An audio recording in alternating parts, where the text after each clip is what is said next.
Apex ಬ್ಯಾಂಕ್ಸ್ನಲ್ಲಿ ಸಹಕಾರ ಸಚಿವ K N ರಾಜಣ್ಣರಿಂದ ಸಾವಿರಾರು ಕೋಟಿ ಹಗರಣ ನಡೆದಿದೆ ಆರೋಪ.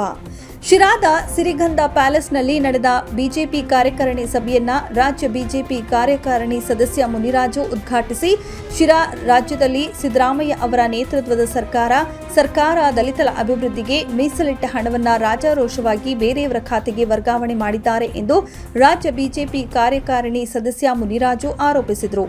ಅಭಿವೃದ್ಧಿ ಕುಂಠಿತ.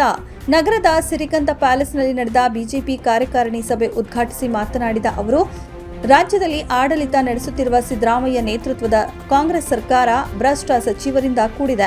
ಕರ್ನಾಟಕದ ರಾಜಕೀಯ ಇತಿಹಾಸದಲ್ಲಿ ಈಗಿನ ಕಾಂಗ್ರೆಸ್ ಸರ್ಕಾರ ಅತಿ ಹೆಚ್ಚು ಲೂಟಿ ಹೊಡೆದ ಸರ್ಕಾರ. ವಾಲ್ಮೀಕಿ ನಿಗಮದಲ್ಲಿ 187 ಕೋಟಿ ರೂಪಾಯಿ ಭ್ರಷ್ಟಾಚಾರವಾಗಿದೆ. ಸಹಕಾರ ಸಚಿವರಾದ ಕೆಎನ್ ರಾಜಣ್ಣ ಅವರು ಅಪೆಕ್ಸ್ ಬ್ಯಾಂಕ್ನಲ್ಲಿ ಸಾವಿರಾರು ಕೋಟಿ ಹಗರಣ ಮಾಡಿದ್ದಾರೆ. ಶೀಘ್ರ ಇದು ತನಿಖೆಯಾಗಲಿದೆ. ಪರಿಶಿಷ್ಟ ಅಭಿವೃದ್ಧಿಗೆ ಮೀಸಲಿಟ್ಟಿದ್ದ ಸಾವಿರಾರು ಕೋಟಿ ರೂಪಾಯಿ ಹಣವನ್ನ ಕಾಂಗ್ರೆಸ್ ಸರ್ಕಾರ ಗ್ಯಾರಂಟಿ ಯೋಜನೆ ಜಾರಿಗೆ ತಂದು ರಾಜ್ಯವನ್ನ 10 ವರ್ಷಗಳ ಹಿಂದಕ್ಕೆ ಕೊಂಡೊಯ್ದಿದೆ. ಬಿಜೆಪಿಯ ಎಲ್ಲಾ ಕಾರ್ಯಕರ್ತರು, ಮುಖಂಡರು ಭ್ರಷ್ಟ ಕಾಂಗ್ರೆಸ್ ಅನ್ನ ಮುಂಬರುವ ಜಿಲ್ಲಾ ಪಂಚಾಯಿತಿ, ತಾಲೂಕು ಪಂಚಾಯಿತಿ ಚುನಾವಣೆಯಲ್ಲಿ ಸೋಲಿಸಲು ಸಿದ್ಧರಾಗಿ. ಮುನಿರಾಜು ರಾಜ್ಯ ಬಿಜೆಪಿ ಕಾರ್ಯಕಾರಿಣಿ ಸದಸ್ಯರು. ಸಭೆಯಲ್ಲಿ ಮಧುಗಿರಿ ವಿಭಾಗದ ಬಿಜೆಪಿ ಉಪಾಧ್ಯಕ್ಷರಾದ ಲಕ್ಷ್ಮೀಪತಿ, ಮಹಿಳಾ ಘಟಕದ ಅಧ್ಯಕ್ಷೆಯಾದ ಉಮಾ ವಿಜಯರಾಜ್, ಎಲ್.ಸಿ. ನಾಗರಾಜು, ಕೊರಟಗೆರೆ ವಿಧಾನಸಭಾ ಕ್ಷೇತ್ರದ ಬಿಜೆಪಿ ಮುಖಂಡರಾದ ಅನಿಲ್ ಕುಮಾರ್, ಡಾಕ್ಟರ್ ವೆಂಕಟರಮಣಯ್ಯ, ಸುಶೀಲಮ್ಮ, ನಿಕಟಪೂರ್ವ ಅಧ್ಯಕ್ಷರಾದ ಬಿಕೆ ಮಂಜುನಾಥ್, ಪ್ರಧಾನ ಕಾರ್ಯದರ್ಶಿಗಳಾದ ಯಂಜಲಗೆರೆ ಮೂರ್ತಿ, ಒಬಿಸಿ ಘಟಕದ ಅಧ್ಯಕ್ಷರಾದ ಮಾಗೋಡು ಪ್ರತಾಪ್, ಶಿರಾ ಗ್ರಾಮಾಂತರ ಬಿಜೆಪಿ ಅಧ್ಯಕ್ಷರಾದ ಹೊನ್ನಗೊಂಡನಹಳ್ಳಿ ಚಿಕ್ಕಣ್ಣ, ನಗರ ಅಧ್ಯಕ್ಷರಾದ ಗಿನಿಧರ್, ಪ್ರಧಾನ ಕಾರ್ಯದರ್ಶಿ ಕೊಟ್ಟ ಡಿಪಿ ರಂಗನಾಥ್, ಜಿಲ್ಲಾ ಕಾರ್ಯದರ್ಶಿಯಾದ ಎಸ್ಪಿ ಕೃಷ್ಣಮೂರ್ತಿ ಮತ್ತಿತರರು ಉಪಸ್ಥಿತರಿದ್ದರು.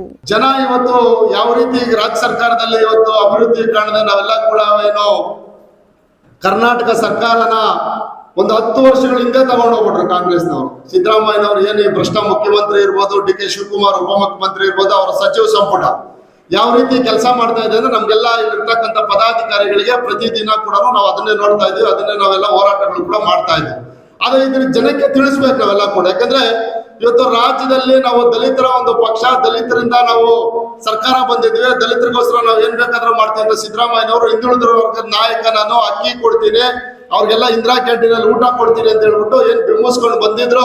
ಇವತ್ತು ರಾಜ್ಯದಲ್ಲಿ ಅತಿ ಹೆಚ್ಚು ಲೂಟಿ ಮಾಡುವಂತ ಒಂದು ಸರ್ಕಾರ ಯಾವ್ದಾದ್ರು ಇದ್ರೆ ಅದು ಸಿದ್ದರಾಮಯ್ಯನವರ ಸರ್ಕಾರ.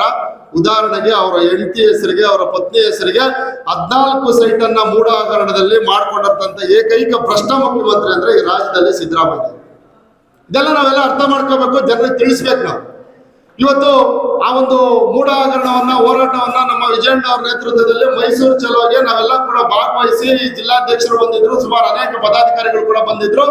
ನಾವು ಮೈಸೂರು ಚಲೋ ಹೋಗುವಾಗ ಕಾರುಗಳಲ್ಲಿ ಹೋಗ್ತಾ ಇದ್ರೆ ಈ ರಾಜ್ಯ ಸರ್ಕಾರ ಅವ್ರದೇ ಒಂದು ಏನು ದಬ್ಬಾಳಿಕೆ, ದೌರ್ಜನ್ಯ ನಮ್ದೇ ನಡೆಯುತ್ತೆ ಅನ್ನೋ ರೀತಿಯಲ್ಲಿ ನಮ್ಮನ್ನೆಲ್ಲ ಅಡ್ಡ ಹಾಕಿ ಅಲ್ಲಿರ್ತಕ್ಕಂಥ ರಾಜ್ಯಾಧ್ಯಕ್ಷರು ತಡೆದು ಏನ್ ಇದ್ ಮಾಡಿದ್ರು. ಆಗ್ಲೂ ಸಹ ನಮ್ಮ ಕಾರ್ಯಕರ್ತರು ಮೈಸೂರು ಜಿಲ್ಲೆಯಲ್ಲಿ ಅನೇಕ ಸಾವಿರಾರು ಜನ ಸೇರಿ ಒಂದು ಮೂಢ ಮುತ್ತಿಗೆಯನ್ನ ಹಾಕ್ಬೇಕು ಅಂತ ಸೇರಿರ್ತಕ್ಕಂಥ ನಿದರ್ಶನ ನಾವೆಲ್ಲ ನೋಡ್ತಾ ಇದ್ದೀವಿ.